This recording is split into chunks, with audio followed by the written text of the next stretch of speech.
High সবাইকে। রাত পোহালেই মা আসছে, তাই বাড়ির বোনেরা মিলে আলপনা দিতে বসে গেছি। জানো তো, অন্য বছর সন্ধে হলেই আলপনা দিতে বসে যায়, কিন্তু এবছর নতুন চালচিত্র হয়েছে, তার উপর ফুল সাজাতে সাজাতেও অনেক দেরি হয়ে গেছে। তাই সেই রাত 12টা বেজে গেছে আমাদের আলপনা দিতে বসতে বসতে। যাই হোক, কি করা যাবে, চলো আজ সারা রাত ধরে মনের মতো করে সাজাবো, সারা রাত ধরে আলপনা দেব। একবার ভাবো তো, কাল এই সময় এখানে কি হচ্ছে।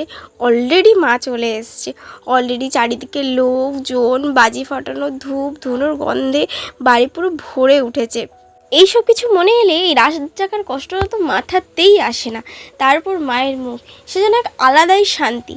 এই পুজোর সময় এই আমাদের শুক্রবার থেকে শুরু হয়ে যায়, শুক্র শনি রবি, তারপর সেই সোমবার বিসর্জনের পরে যেন ঘুম। মানে এই পুজোর মধ্যে ভালো করে ঘুমই হয় না, কিন্তু অতটা মাথাতেও আসে না ঘুমের কথা। আনন্দটাই যেন আমাদের কাছে আসল। যাই হোক, যেখানে মা বসবে ওখানে আলপনা দেওয়া কমপ্লিট হয়ে গেছে। এবারে বাইরের এইখানটায়, এখানে আর বেশি কিছু চেঞ্জ করব না, এই সেমই রাখা হয় প্রতি বছর, ভেতরটা চেঞ্জ করা হয়। আপাতত শেষ হয়ে গেছে, তোমরা সবাই দেখো যে কেমন হয়েছে সাজানোটা। অলরেডি রাত শেষ হয়ে গিয়ে ভোরের আলোও ফুটে গেছে বাইরে। আজকে শনিবার, মায়ের পুজো, দেখো ভোর হয়ে গেছে। তো যাই হোক, কেমন কি পুজো কাটে সমস্ত কিছু তোমাদের সাথে শেয়ার করব।